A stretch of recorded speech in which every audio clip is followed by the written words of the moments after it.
Yes.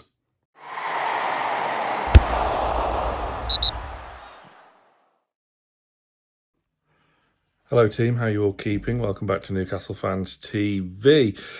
Transfer window continues to stall as PSR does its dirty deed once again, unless you're Manchester City or Aston Villa, it would seem.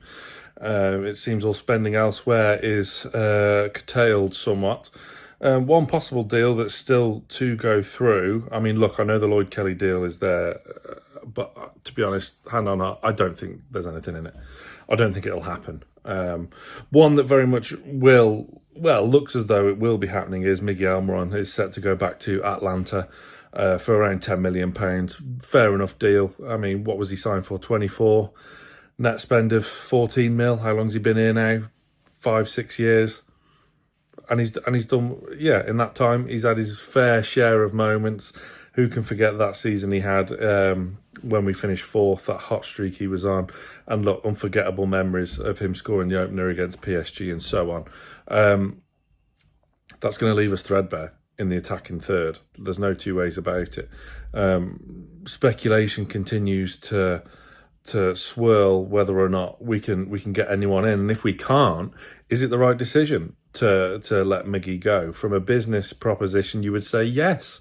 10 million's a decent fee recouped, nothing life-changing, but a decent fee. But it leaves Eddie Howe short of options, particularly with Harvey Barnes still injured for a month or so. No Callum Wilson. We were told in his press conference, Howe's that is, that he may be fit for the second leg against Arsenal, which is only a couple of weeks away now.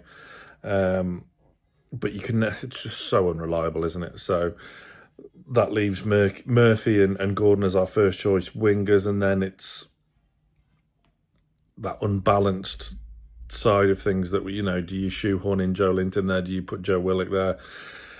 Barnes, when he's back, can obviously play there. Asula, do you try? He's obviously not up front, ready for any kind of decent. Well, he's not ready for a Premier League start, is he? Almiron's not really featured. He has come off the bench in his last couple of Premier League games, but it's still not one that can be relied on. And the fact that deal is set to get the sign-off shows just how much he's fallen in the pecking order. And it's time's up. We know that. We've been saying it for a while. You've probably been thinking it for a while as well. It's time for Miggy to be moved on.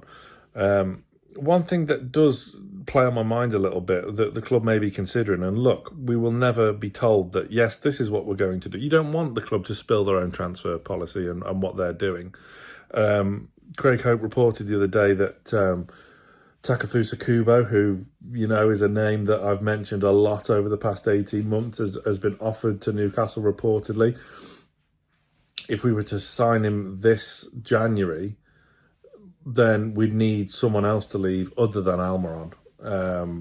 Maybe on top of Almiron and Kelly, will that be enough to satisfy PSR? And that's what it comes down to every single time, this crooked PSR rule, which may well get squashed eventually. Now it's starting to affect teams like Manchester United with the way of the world and those cartel clubs, as people like to call them.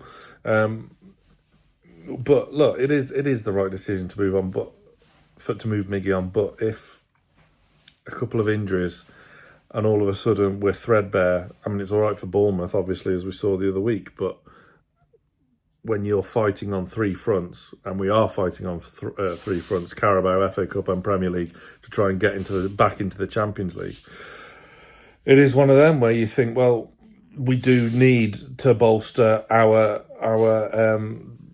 squad in the attacking third. So one option that I would hope that the club are considering is loan to buy. We saw them do this before with Lewis Hall, when we saw him loaned to us initially before his deal was made permanent for 28 million from Chelsea. That was done to kind of space out the fees for PSR reasons.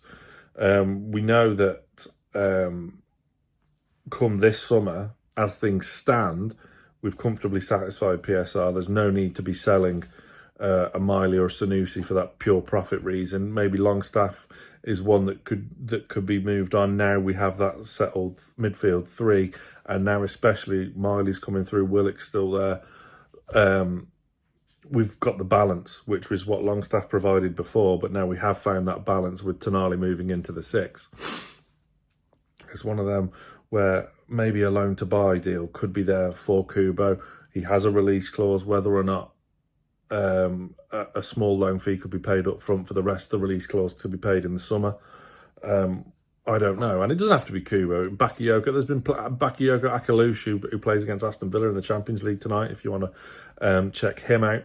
Right winger, young right winger there. And I'm sure there's a few others on the list. I know we're still watching Mburmo. Scouts were in the stands for Brentford, Man City from Newcastle last week. So it's an interesting one, but we do need to see a reaction from the team on Saturday. And it's getting to the point now where you don't want to see any injuries because, you know, all of a sudden, yes, we've got Southampton at the weekend, but then the week after that it's Fulham at home, and then 3 days later it's the Cup semi-final second leg, which is huge. So it's one of them. So can we do a deal? I kind of hope so. If Miggy does go, which is looking likely, he needs to be replaced. The same as if Lloyd Kelly was to depart. He would need to be replaced by preferably a right-sided centre-back. But I can't see that happening. That's just personal opinion. No, again, no inside knowledge, no ITK nonsense. That's just personal opinion. But yeah, let me know what you think. Is there anyone out there that thinks that we should hold on to Almiron for that squad depth reason? I'd be interested to know. But as always, smash that like button. Stay tuned to Newcastle Fans TV. More coming up this week.